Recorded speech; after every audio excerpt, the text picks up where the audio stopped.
back to another YouTube video here. Today, we're going to be installing a tachometer on this Silverado 87. And I'm going to show you the process of how to do it. Should be easy. I just got a cheap tachometer from AutoZone. It's like 60 bucks, not that, you know, those sporty ones or muscle ones. It is cold out here, but we're just going to put this tachometer real quick and see what the RPMs are reading like. And you know, it's just good to have a tachometer on a car, you know, or a truck. So let's get to it. All right, guys, you guys are gonna open the hood. You just have the car running, but make sure you guys don't burn yourself from the headers and stuff like that. All right, in this video, we're gonna take off the breather on top of the carburetor. So just so we have more room. You know, we need more room to like have access to the distributor in the back. Alright, guys, this is our tachometer here. This is our tach. I'm just gonna explain to you the wires. Sorry for the audio, it's kind of windy. We're gonna start with the red wire. That's your power wire. Your black wire is for ground.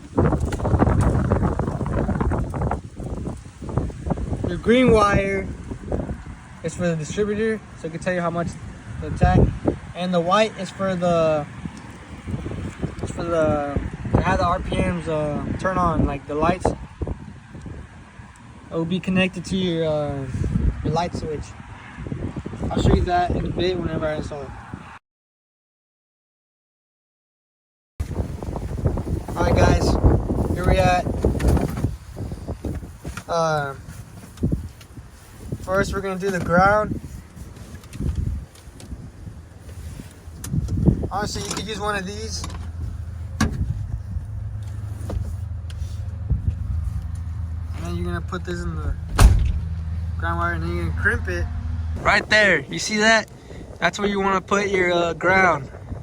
There's also a bolt, you could take that off and put a different type of connector, and that'll work.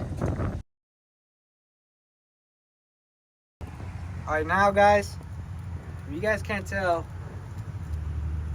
sorry, that we put the tachometer wire, the green one, through the speedometer hole. Now we're just crimping it, and then we're gonna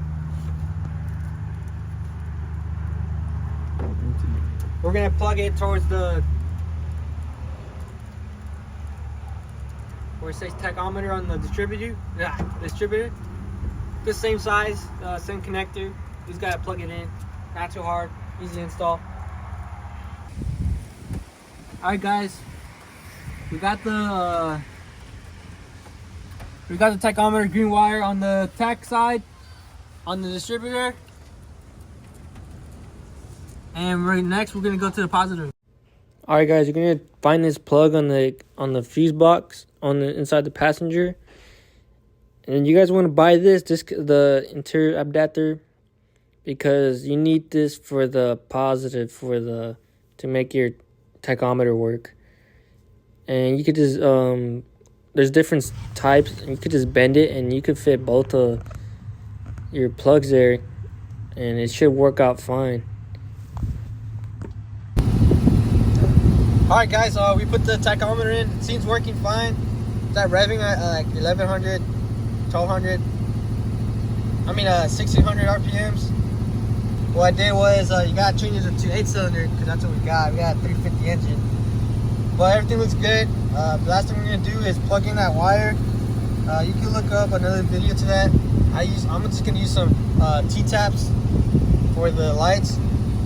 But thank you guys for watching, and it's an easy install. You guys should do it. Yeah, everything's fine.